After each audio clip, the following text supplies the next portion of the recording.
Hello सांग माने नमस्कार जय जगन्नाथ। आज आम घरे कौन जलखिया है चल टिके देखीदे ना। आम घरे आज खुद मसला उपमा प्रस्तुति चली। देख खुद को केमिति गोटे जगार धोईकी रखाई।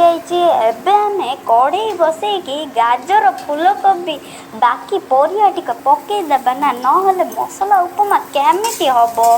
देखो केमिति से गुड़िक घांटा जाऊँगी, नहले स्वाद लागिबो कि। आपण माने आमर ए वीडियोटी को निश्चय पूरा देखिबे आउ आपण घरे निश्चय ट्राए करिबे। भल लागिले कमेंट निश्चय देबे, लाइक देबे। देखंतु आमर एही रेसिपीटी को पूरा। बाय।